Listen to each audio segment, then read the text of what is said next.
Bonjour à tous, dans cette vidéo, nous allons recréer un logo animé en 3D. Ce logo sert aujourd'hui d'amorce au film du Club audiovisuel de Paris, une association de vidéastes amateurs dont je suis maintenant membre depuis une quinzaine d'années. Mais regardez plutôt, ensuite vous verrez à quel point il est facile de reproduire cette animation sans effort ni expertise particulière.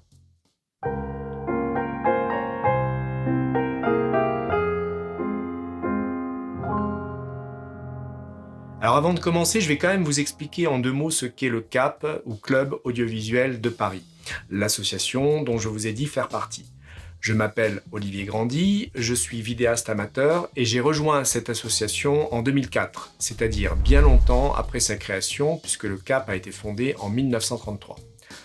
Alors c'est quoi exactement ? Bien, c'est une association de passionnés d'audiovisuel, de vidéastes en herbe, pour la plupart non professionnels donc, qui se retrouvent pour partager leurs expériences, leur savoir-faire, leurs idées, lors de réunions conviviales, parfois dînatoires, autour de séances de formation, d'analyse filmique. Chaque année, nous montons aussi un projet audiovisuel collectif pour des entrepreneurs, des administrations, ça peut être des mairies, l'éducation nationale ou d'autres associations. Ce club représente finalement une façon de pratiquer l'audiovisuel qui est très différente de celle des réseaux sociaux, mais que je qualifierais de très complémentaire. D'ailleurs, si le projet vous intéresse, n'hésitez pas à jeter un œil sur le site internet du CAP. Et dans l'immédiat, à vous abonner à notre chaîne pour garder le contact, découvrir quelques-unes de nos réalisations ou profiter des tutos que nous mettons en ligne. Alors, ne perdons plus de temps et revenons de suite à la pratique et donc à la création de notre logo animé en 3D. À travers ce tuto, nous allons démontrer par A plus B que l'animation 3D est en fait à la portée de tous. Nous allons pour cela utiliser un outil révolutionnaire lancé en 2013 par la société d'effets spéciaux numériques américaine Video Copilot. Je veux parler d'éléments 3D, module d'extension d'After Effects. Alors, ce module est payant, hélas, il coûte environ 200 $.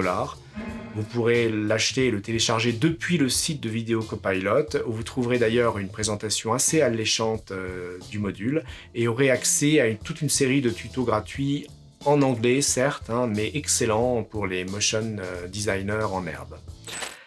Element 3D est donc bien un module d'extension, plugin en anglais, d'After Effects. Mais c'est quoi After Effects déjà ? Pour bien comprendre, After Effects est un logiciel complémentaire au logiciel de montage vidéo, par exemple complémentaire à Premiere Pro, si on se réfère à la suite Adobe qui intègre également After Effects. Là où Premiere Pro va vous permettre de faire du montage à l'horizontale, c'est-à-dire en juxtaposant vos rushs vidéo sur une ligne de temps, la table de montage, et recréer ainsi une histoire, After Effects, lui, va plutôt vous aider à faire du montage à la verticale, en juxtaposant finalement vos éléments plutôt les uns au-dessus des autres, pour mélanger vos sources et produire en sortie de nouvelles images composites, appelées aussi compositions, ce qui donne le doux nom d'After Effects, dénommé aussi logiciel de compositing. Donc oui, After Effects complète totalement Premiere Pro, chaque logiciel pouvant à l'occasion se substituer à l'autre, mais chacun excellent dans leur domaine respectif. Alors maintenant que nous comprenons un peu mieux l'intérêt d'After Effects, parlons enfin de son module élément 3D, celui donc qui nous intéresse. Ce module d'After Effects va tout simplement nous permettre de faire de l'animation 3D sans passer par un logiciel 3D. Wow.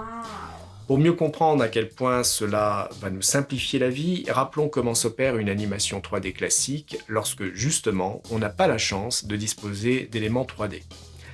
Alors, eh bien, la création d'animations 3D classiques passe tout d'abord par un logiciel dédié à la 3D. Cela peut être le plus pointu d'entre eux, comme Maya, préféré des professionnels ou des grands studios d'animation.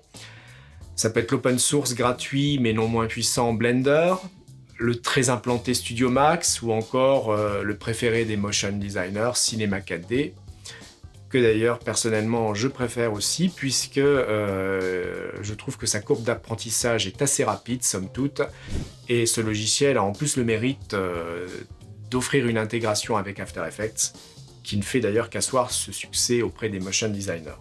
Dans le logiciel 3D, 4 étapes essentielles à l'animation 3D. La première d'entre elles, c'est la modélisation, qui consiste à donner corps à vos modèles 3D, c'est-à-dire à créer leur volume, à définir leur forme et tous les détails qui vont avec. La deuxième étape, c'est le texturing du modèle. Cette étape consiste tout simplement à donner des couleurs au modèle, lui donner une surface spécifique, un relief si nécessaire, des propriétés de réflexion, de surbrillance, etc. Par exemple, si je veux qu'une petite boîte rectangulaire que j'aurais modélisée en 3D dans mon logiciel ressemble finalement à une éponge, lors du texturing, je vais devoir lui appliquer une texture spécifique, de sorte que la surface de ma boîte ait une apparence spongieuse. Troisième étape, le logiciel va me permettre de peaufiner l'éclairage en rajoutant des lumières, en utilisant des lumières spécifiques et en définissant aussi la façon dont vont se refléter les ombres des éléments, entre eux ou sur le décor. Enfin, quatrièmement, le logiciel va me permettre de procéder à l'animation du modèle. Si par exemple, j'ai envie que mon éponge 3D fasse des sauts périlleux, ou se mette à parler comme dans le dessin animé Bob l'éponge, eh bien, il va falloir l'animer en conséquence. Alors, une fois votre éponge 3D modélisée, texturée, éclairée, animée dans le logiciel 3D, c'est là enfin que je vais pouvoir l'envoyer en compositing, donc dans After Effects par exemple, pour l'intégrer à la scène finale de mon film, par juxtaposition verticale subtile de toutes les sources, 3D, vidéo. Et cette intégration subtile, je la réalise en jouant dans After Effects, par exemple, sur la colorimétrie des éléments, l'intensité des lumières, des ombres importées, etc. Le compositing va finalement permettre à Bob l'éponge, par exemple, de s'adresser à Keanu Reeves, l'acteur, comme dans la réalité, en créant l'illusion parfaite. Salut les gars, appelez-moi Sohage. Joli nom. J'habite dans de la sauge et je suis un sage. Alors ça fonctionne plutôt bien. Le module d'extension élément 3D d'After Effects permet quant à lui de sauter les 4 premières étapes préalables de l'animation dans un logiciel 3D spécialisé et de créer vos animations 3D directement dans le logiciel de compositing. C'est donc tout simplement une révolution simplificatrice qu'il offre aux motion designers. Alors certes, au prix de quelques concessions. Sinon, ce module aurait fini par sonner le glas des logiciels 3D, vous vous en doutez. Et cela n'est pas arrivé. Le module déjà ne vous permettra d'utiliser que des modèles 3D préexistants. Tout simplement parce que ce n'est pas un logiciel de modélisation 3D. Tout au plus, il permet de juxtaposer des éléments 3D pour en créer de nouveaux, de réaliser certaines déformations sur des modèles préexistants, mais l'élément 3D ne permettra jamais de créer à brûle-pourpoint des modèles sophistiqués. Impossible, par exemple, d'y recréer Bob l'éponge. Alors, deuxième limitation, le moteur d'animation en tant que tel. En effet, l'élément 3D ne vous permettra pas d'animer votre modèle librement, sans aucune contrainte. Vous pourrez certes faire tourner votre objet sur lui-même, autour d'un axe, le déplacer selon une trajectoire, lui appliquer des déformations, de la distorsion par exemple, ou même disperser ses sous-composantes, c'est-à-dire les sous-objets qui le constituent, en donnant l'impression que votre modèle explose, mais vous serez incapable de faire parler Bob l'éponge grâce à Element 3D.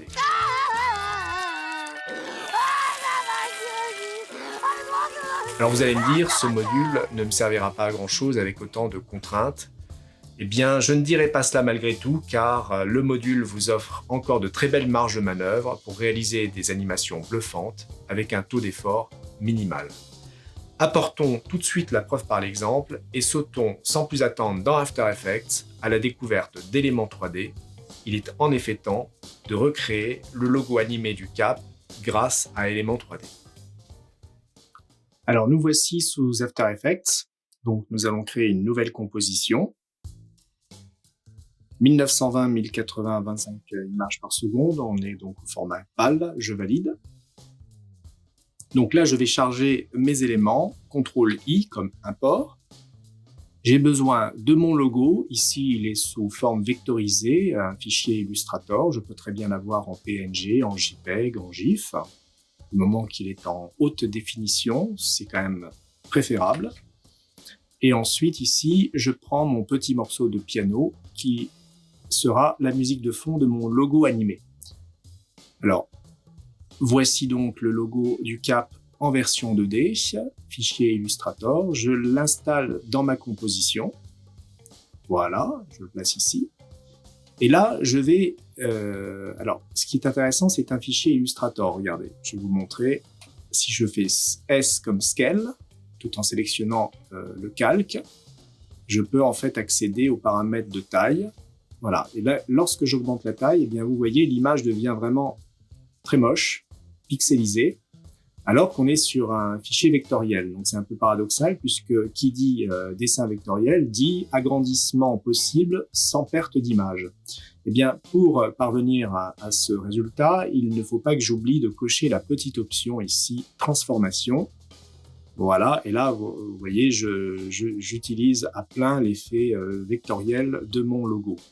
Alors, si vous n'êtes pas sur un logo vectorisé dans Illustrator, eh bien, vous devrez effectivement disposer à minima d'une très belle taille d'image pour effectivement parvenir à créer votre logo animé dans les meilleures conditions. Donc là, voilà, je vais garder mon logo tel qu'il est. Et ce que je vais faire, prochaine étape, je vais en fait en détecter les contours. Puisqu'en fait, Element 3D a besoin surtout de connaître les contours de mon logo pour ensuite transformer ce logo en 3D. Donc, pour créer des contours, je peux le faire en automatique sous After Effects via une option que je trouve dans Calc, Layer en anglais, Auto Trace en anglais ou suis tracé automatique en français. Donc, cette option-là va me permettre de détecter les contours de mon logo 2D. Je lance l'option, voilà, et je n'oublie pas de sélectionner luminance, puisqu'en fait, ce seront les différences de couleurs qui vont me permettre de tracer automatiquement les contours et de mon logo 2D et de créer un masque automatique. Donc je fais OK, et là vous voyez, miracle, il m'a bien repéré tout seul les contours du masque. Alors une fois que cela est fait, vous voyez, il m'a tracé ici un deuxième calque Illustrator. Je vais supprimer le premier, j'en ai plus besoin, et c'est celui-ci donc avec le masque intégré qui va m'intéresser. À l'extrême limite, je n'ai même pas besoin en fait de l'image en tant que telle, j'ai juste besoin du masque. Donc j'appuie sur le petit œilleton qui est ici. Maintenant, allons dans le module Element 3D. Je sais que vous êtes impatient d'aller faire un tour dans ce module. Alors, pour appeler le module, c'est assez particulier en fait. Les concepteurs n'ont pas fait très simple. Il faut en fait créer préalablement un calque solide. C'est simplement un rectangle de couleur qui va faire tout l'écran. Alors là, je vais le mettre en bleu, je peux le mettre en rouge, en noir. Voilà, je vais le mettre en rouge. Hop. Et vous voyez, regardez, mon écran rouge, mon écran devient tout rouge puisque là, j'ai bien un solide. Si je fais S, j'ai bien un rectangle qui occupe toute la taille de l'écran. C'est ce qu'on appelle un solide. Bon, voilà, c'est très particulier, mais j'ai besoin de créer un solide, quel qu'il soit, avant d'appeler Element 3D. Une fois que j'ai fait ça, je vais appliquer à mon solide l'effet Element 3D. Je vais dans Vidéo Copilot, Éléments. Et voilà, donc mon solide redevient transparent. Et quand je clique sous l'œilleton ici, je vois qu'effectivement, je retrouve bien mon logo. Alors, je clique à nouveau sur l'œilleton parce que je n'ai pas besoin du logo. J'ai juste besoin en fait de son masque que je retrouve en cliquant sur le calque. Voilà, donc je reviens ici sur Element 3D. D'ailleurs, je vais le renommer, je vais l'appeler E3D. Parce que ce n'est plus un solide, c'est plutôt mon élément 3D. Je vais dans Scene Setup, et là, je vais trouver en fait le cœur d'élément 3D avec à sa droite tout un tas de modèles par défaut. Alors, vous n'en aurez peut-être pas autant si vous téléchargez le logiciel, vous l'achetez pour la première fois. Ici, j'ai même des packs achetés, mais pour autant, vous aurez juste un pack par défaut beaucoup plus minimaliste. Je crois que c'est d'ailleurs celui-ci.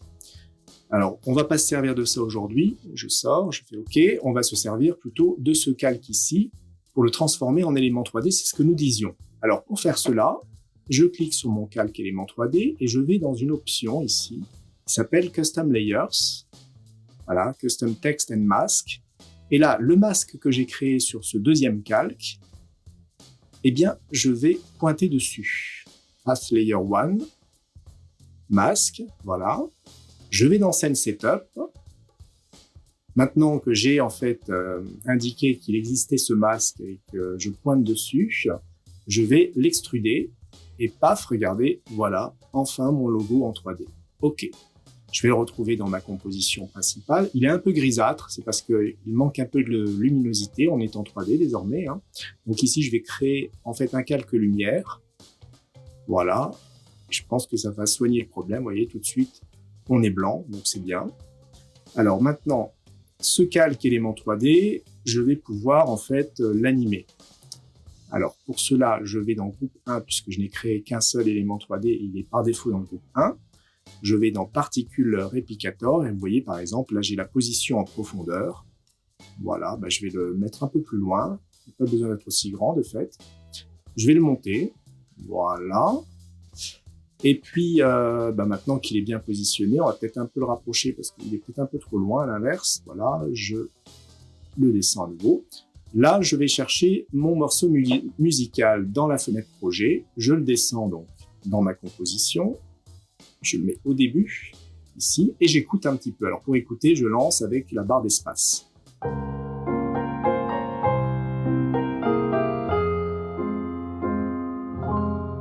Alors je vois qu'il y a un morceau musical qui s'arrête ici à 6, la chute elle est ici, ce qui voudrait dire que mon animation 3D devrait se terminer là, à 6 secondes. Très bien. Donc je me positionne ici, et là je vais créer une image clé. Je clique sur E3D, je retourne dans Effets. Ce qui va m'intéresser en fait, plus spécifiquement, pour créer une image clé. Alors une image clé c'est quoi? C'est ce qui marque le début ou la fin d'une animation. Là en l'occurrence 6 secondes, à 6 secondes du clip, je vais m'arrêter. Donc mon logo devra avoir sa position finale, c'est-à-dire retrouver sa forme 2D ici. Donc, qu'est-ce que je vais faire? Je vais en fait animer non pas la taille ni la profondeur, ce que je viens de faire pour positionner le logo, la profondeur du reste, la position. Je vais en fait animer la rotation. Regardez, la rotation, c'est intéressant. Voilà, mais c'est pas ce que je veux non plus, parce que souvenez-vous, dans le logo que vous avez pu voir au début, en fait, c'était directement les éléments qui composent le logo qui tournaient sur eux-mêmes et qui faisaient des demi-tours, etc. Alors, il y a tout qui bougeait à la fois. Donc, pour avoir cet effet-là, il faut que j'aille un peu plus loin, que je recherche en fait, et que j'active une option spécifique qui s'appelle le multi-objet. Multi-object in English, voilà, et je permets cette option. À partir de là, ici, il y a tout un tas de paramètres nouveaux qui apparaissent. Vous voyez, c'est un peu fouillis, mais il ne faut pas hésiter à cliquer dans tous les sens, à jouer avec. Vous pouvez appuyer sur 0, bien sûr, pour voir un peu ce que chaque paramètre vous permet de faire. Alors nous, on va s'intéresser aux 4 là, et c'est ceux-là qu'on va animer. Alors chaque fois que vous développez une arborescence, vous voyez, dans la fenêtre du bas, ça se développe aussi, donc c'est un peu fouillis. Donc ça, je remonte en appuyant sur les petits triangles ici. Ça, je retrouve ce qui m'intéresse, c'est-à-dire une fenêtre bien propre. Alors, je disais donc que ce sont ces 4 éléments-là qui vont nous intéresser. Ici, je suis à 6 secondes, c'est là que mon animation doit s'arrêter. Donc, je vais créer une image clé pour les 4 paramètres qui m'intéressent. Et à la limite, je vais rester à 0 puisque je veux qu'à 6 secondes, on soit exactement à cette position-là. Donc, mon image clé sera celle-là. Maintenant, je vais au début de l'animation, puisque c'est là que je vais placer ma deuxième image clé. En fait, ce sera ma première dans l'ordre. Et là, je vais commencer à animer ça n'importe comment. Donc, je vais mettre ça, par exemple, à 340. Je ne vais pas faire un tour complet, plus d'un tour. Je vais rester à moins de 360 à chaque fois, sur chaque dimension, sinon ce sera trop rapide. 300, voilà. Et 300. Très bien. Maintenant, je lance. On y va.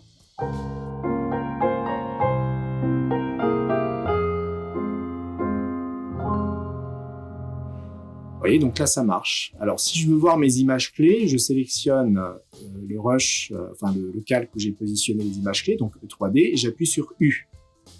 En appuyant sur U, je vois mes images clés, elles sont ici. Alors, ce que je trouve un peu dommage, c'est, regardez voir, c'est un peu haché, ça fait pas très naturel. Tout ça parce que j'ai créé des images clés automatiques et qui, par défaut, donc sont linéaires, donc s'arrêtent de manière assez abrupte. Donc, je vais créer un lissage, je sélectionne toutes mes images clés, je vais faire clic droit, je vais dans l'assistant image clé, keyframe en anglais, et je vais faire un adoucissement de ces images clés. Easy Ease. On y va, voilà. Donc, elles prennent une forme un peu différente. Et regardez maintenant l'intérêt. Je relance.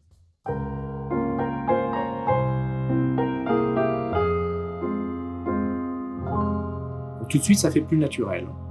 Maintenant, je vais créer le titre Club Audiovisuel de Paris. Donc, je vais dans T comme titre. Je le positionne ici, juste en dessous du logo, et je tape donc Club Audiovisuel avec un A majuscule de Paris. Voilà. Si j'ai besoin de le positionner, eh bien, je le positionne. J'active ici le petit icône de position. Voilà. Je le place ici, par exemple. Et ce qui serait intéressant, vous voyez, regardez, c'est que il y a deux choses qui manquent ici. Hein. J'étais un petit peu trop vite. Déjà, le titre, il faudrait qu'il n'apparaisse que à 6 secondes, c'est-à-dire une fois que le logo s'est formé. Voilà. Mais au début, regardez comment ça commence. Alors moi, ça m'intéresse pas. Je préférerais en fait que mon logo apparaisse de manière un peu soudaine, en grossissant. Et donc, pour faire ça, je vais en fait utiliser un outil qui est gratuit, lui, qui est téléchargeable sur Internet, qui s'appelle Animation Composer, qui est également en fait un module d'extension d'After Effects. Alors moi, je l'ai déjà installé. Et si vous ne l'avez pas, il est entièrement gratuit. Hein. Enfin, entièrement, ça dépend, mais en tout cas, dans sa version de base, on va l'utiliser, parce qu'il a des versions avec des packages qui sont à l'achat, à l'inverse, mais nous, on utilisera uniquement la version de base. Donc, vous tapez Animation Composer sous Google, vous allez tomber dessus directement, download, vous cliquez dessus, il n'y a même pas besoin de mettre son email. Vous voyez, tout de suite, le fichier est ici, et vous lancez, bien sûr, avec After Effects fermé, pour que le plugin puisse s'installer, et vous rouvrez After Effects juste après, et hop, vous allez dans la fenêtre ici, Window, ou fenêtre en français précisément, et c'est là que vous allez pouvoir retrouver Animation Composer. Donc voilà, je sélectionne l'élément qui m'intéresse, donc élément 3D, et que j'aimerais faire apparaître de manière un peu soudaine, un peu élégante. Je suis dans le plugin, donc Animation Composer, version de base gratuite. Je vais dans les presets, transition 2D, et par exemple, je vais faire en sorte qu'il apparaisse comme ça, là c'est très bien. Vous voyez, je prends le premier qui vient, et je vais faire In comme entrée. Ouf! Voilà. Et donc là, il m'a créé un petit zigbugui là qui va me permettre de régler cette animation si besoin est. Regardez, je lance, je suis au début. Ça ressemble exactement à ce que je souhaitais. Hein. Alors là, bien sûr, Club Audiovisuel de Paris, je veux pas que ça apparaisse comme ça. Je le sélectionne, je vais dans Animation Composer, paf. Et là, cette fois-ci, je vais dans les presets de texte, effet texte. Transition texte, pardon, puisque c'est une transition, hein, c'est pas un effet. Et là, sur ma transition texte, j'aimerais qu'il apparaisse, par exemple, comme ça me semble très bien. Voilà, bah, écoutez, voilà, on va lui appliquer ça. Voyons voir ce que ça donne. Alors, c'est pas assez rapide, donc je le pousse vers la gauche. C'est pas mal, voilà. On regarde à nouveau.